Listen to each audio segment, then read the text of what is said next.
And welcome back to Love Your Food. This week we have an amazing Thai mango salad for you.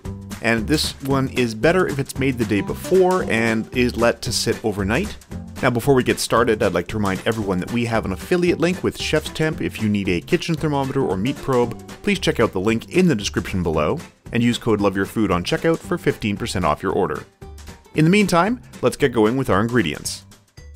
So we have a beautiful mango, some green onions, some roasted peanuts, some hot peppers, we're using serranos, some cilantro, some brown sugar, some cucumber, some neutral oil, some rice vinegar, and some fish sauce.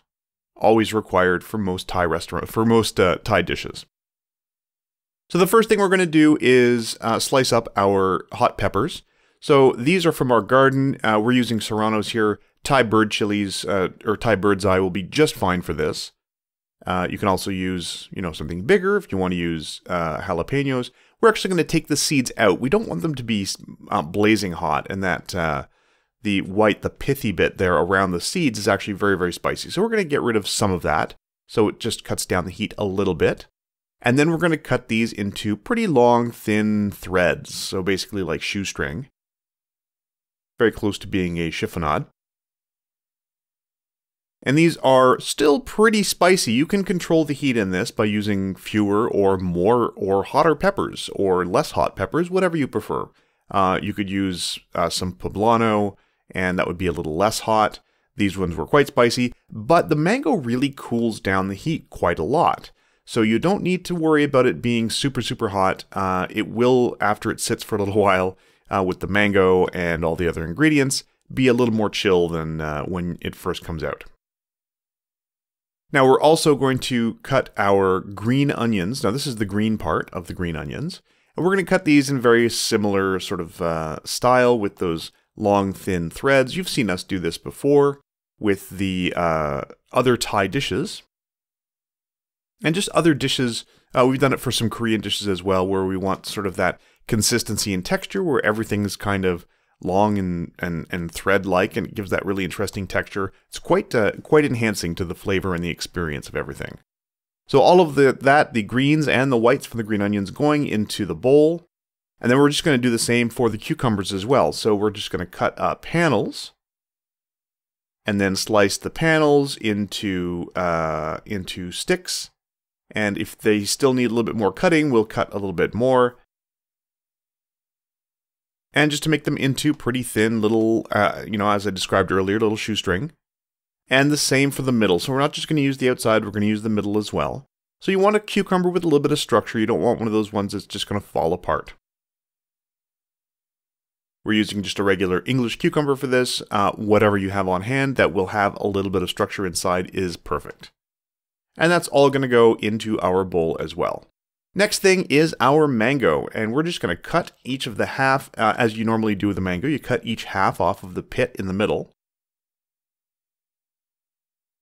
And the easiest way to get that sort of shoestring texture is to cut it right there on the skin. So we're just going to run the edge of the knife along the skin, right down to the skin, and then we're going to cut these in half, which makes it a little easier to get everything off of the skin. And just run that knife along the bottom, and you're going to get those nice long strips of mango just straight off of that leathery skin. Now some of those thicker pieces, the sort of broader pieces towards the middle, those will need to get cut again. So once they're clean of the skin, we're just going to give them a little chop and get that same texture for all of this as well.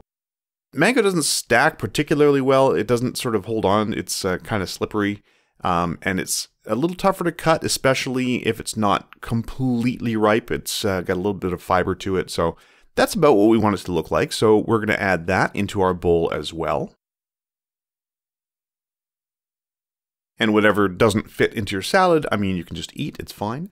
So we're going to make our dressing now. So in goes the brown sugar. In goes our rice wine vinegar. All the amounts are going to be in the description below. And in goes our fish sauce. And then once you've got all of those in there, you just want to sort of dissolve the sugar in there just a little bit. And then we're going to add in our oil. So we're just using a neutral oil here. So this is a canola oil. You can use peanut oil. You can use whatever you prefer for this. You just want something that's pretty neutral. You don't want something with a lot of flavor like an olive oil. You want something very, very, just like a cooking oil. Grapeseed oil would be fine. Canola, corn oil, any of those are fine. So that's going to go in with our veggies. And then once that is all together, we're just going to give everything a really nice stir. And make sure that everything gets well combined in there. Now, we've got a few salty elements. The fish oil is very salty, and there's a lot of sugar in there as well.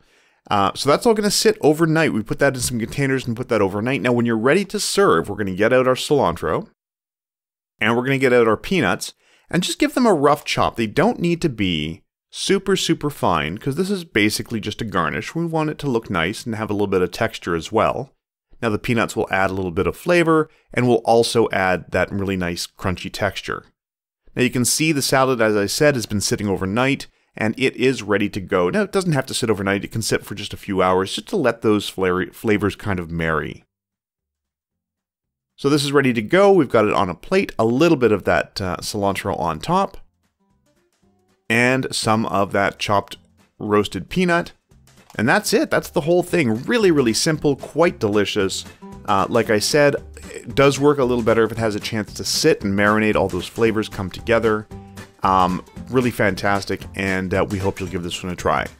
If you like this recipe, please do like and subscribe. And if you have any recipes you'd like to see Chef Caleb try on the channel, please let us know in the comments below. We'd also like to thank our patrons over on Patreon. I'll put a link for that in the description below if you'd like to support us there. And remember to love your food.